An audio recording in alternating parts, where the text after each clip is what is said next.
Oi, pessoal. Vamos ser sinceros? Acentuar palavras em português às vezes dá um nó na cabeça, na verdade? Especialmente depois que o acordo ortográfico mudou várias regras e deixou muita gente na dúvida. Se na hora de escrever ideia ou voo ainda rola aquela travada, fica aqui que a gente vai resolver isso de vez.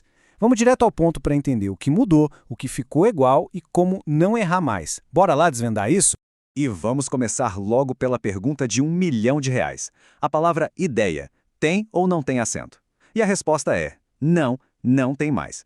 Se essa mudança ainda parece um pouco estranha, este é o lugar certo. Vamos entender o porquê disso e de várias outras alterações que são super importantes. Mas afinal, por que tudo isso mudou? A razão, no fundo, é bem simples: unificar a escrita. O Acordo Ortográfico de 2009 foi uma tentativa de padronizar o português em todos os países que falam a nossa língua. A ideia era facilitar a vida e a comunicação para mais de 200 milhões de pessoas. Então, o nosso roteiro de hoje é bem simples. Primeiro, a gente vai entender o porquê da mudança. Depois, vamos focar nos acentos que sumiram de vez, nas regras que continuam firmes e fortes e, para fechar, naqueles acentos diferenciais que ainda existem. Vamos nessa? Ok, vamos começar pela parte que, com certeza, gera mais confusão. Os acentos que foram eliminados. É aqui que moram as principais armadilhas do nosso dia a dia, sabe? A primeira grande mudança, e talvez a mais famosa, é essa aqui. O acento nos ditongos abertos ei e oi simplesmente desapareceu. Mas atenção, tem um detalhe. Isso só vale para as palavras paroxítonas, ok? A pronúncia continua exatamente a mesma, mas a escrita mudou em palavras que a gente usa o tempo todo. Olha só o antes e depois. Fica tudo mais claro, né? Palavras super comuns como ideia, colmeia e jiboia perderam o acento agudo. É basicamente uma questão de reeducar o nosso cérebro, a nossa memória visual na hora de escrever. A segunda simplificação foi dar adeus ao acento circunflexo nos hiatos e e o. Aquela marquinha que a gente usava em vogais duplicadas. Bom, foi eliminada. Vamos ver os exemplos práticos. Palavras como vou e formas de verbos como leem e veem agora são escritas sem acento nenhum. A escrita ficou, digamos, mais limpa. Essa mudança afeta principalmente a terceira pessoa do plural de verbos como ler, ver e crer.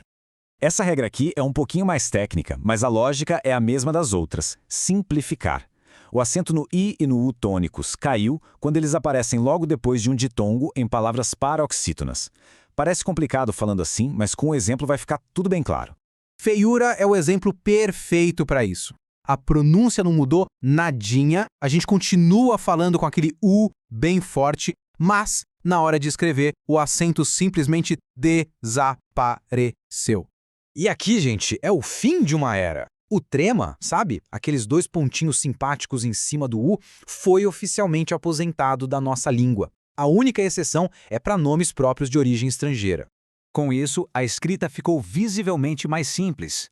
Em palavras como tranquilo ou linguiça, o U continua sendo pronunciado, claro, mas aquele sinalzinho que indicava isso, o trema, não existe mais. Ufa! Ok, já vimos tudo o que saiu. Mas agora vem a boa notícia.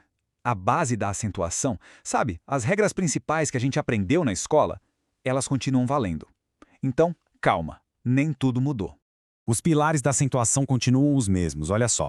Toda palavra proparoxítona é acentuada, sem exceção. As regras para as oxítonas terminadas em a, e, o, ens também não mudaram nada. E aqui tem o pulo do gato para não confundir. O acento nos ditongos ei e oi só caiu nas paroxítonas como ideia. Nas oxítonas como herói e papéis, o acento continua lá firme e forte. Agora, para fechar, vamos para a parte final. Os acentos que servem para diferenciar uma palavra da outra. A reforma fez uma bela limpeza aqui também, e pouquíssimos deles sobreviveram. Isso mesmo, a regra ficou muito mais simples. De todos aqueles acentos diferenciais que existiam, hoje em dia a gente só precisa se preocupar com 2 casos principais. E aqui estão os nossos sobreviventes. Pode com acento é para indicar o verbo poder no passado. Já pode sem acento é o presente. A mesma lógica vale para pôr com acento, que é o verbo, e pôr sem acento, que é a preposição. São praticamente os únicos que restaram para evitar a confusão. Então vamos resumir tudo num checklist bem prático. Passo 1. Desencanar dos acentos antigos em palavras como ideia e voo. Passo 2. Confiar nas regras básicas de proparoxítonas e oxítonas, porque elas não mudaram. E passo 3. Memorizar as 2 exceções-chave, pôde, no passado, e o verbo pôr. Com isso, sério, 99% dos problemas estão resolvidos. No fim das contas, toda essa mudança serve para lembrar que a língua é como um organismo vivo, sabe? Ela está sempre evoluindo.